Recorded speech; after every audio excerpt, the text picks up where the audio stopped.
Welcome to the Scrum Masters Elite _UK channel. Subscribe to follow lessons on the combination of experience and innovation in sports and life. I realize that the list of 49 players, excluding those playing abroad, somewhat reflects a meticulous calculation ahead of a year full of changes. The fact that 21 players will attend online meetings shows that the Springboks management system has adapted to the era of globalization, where personnel are spread across major leagues. This made me reflect deeply on how a top-tier team must operate, not just in terms of expertise, but also organization, vision, and connection.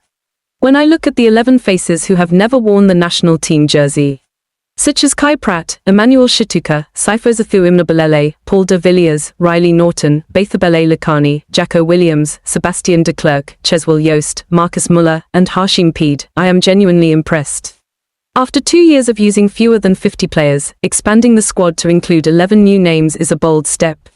It shows that team depth is not just a slogan, but the result of a robust training system. I particularly paid attention to the young players still part of the junior Springboks but have been called up to the senior team.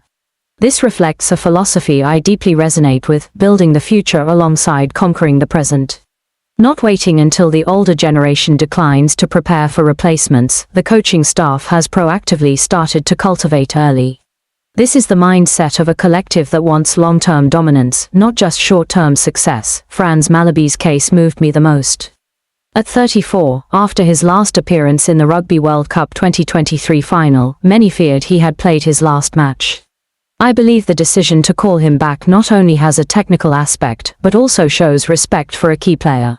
With Stephen Kitchoff injured, Malherbe's presence is like a bridge between past glory and the present transition.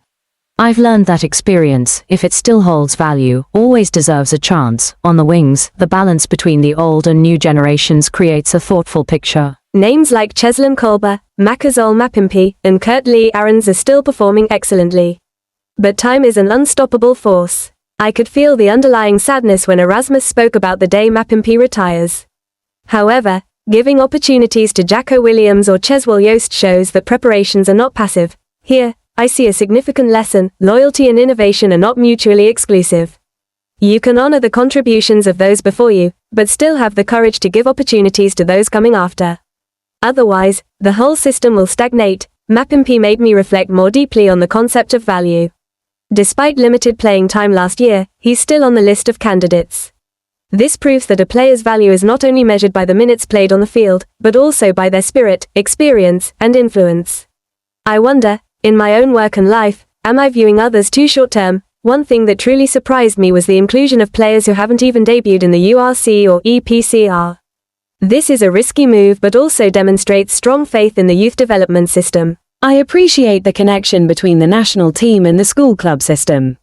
Without a solid foundation, such bold decisions would be nothing more than a gamble. But for the Springboks, it's an investment backed by solid reasoning. In the midfield, the team depth is almost luxurious. Key players currently playing in Japan, like Damien de Allende, Jesse Creel, and Lucanio Am, remain pillars.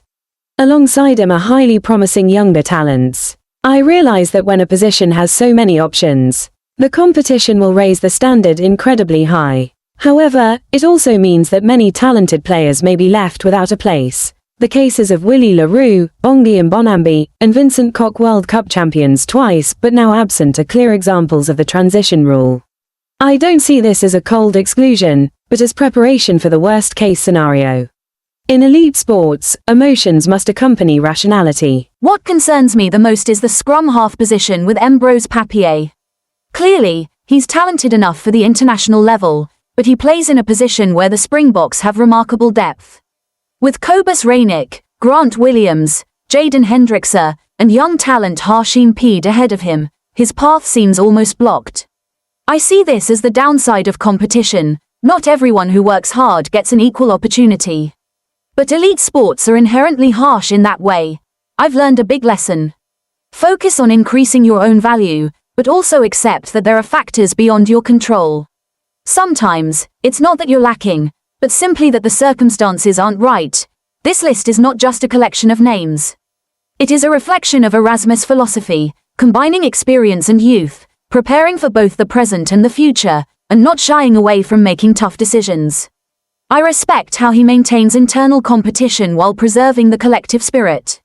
I think the most important thing is patience and trust. Don't be quick to judge a name that's excluded or a new face being given a chance. Look at the bigger picture, a system that is operating to maintain the Springboks' position for many years to come. Sustainable success does not come from explosive moments, but from long-term vision, meticulous preparation, and the courage to change at the right time.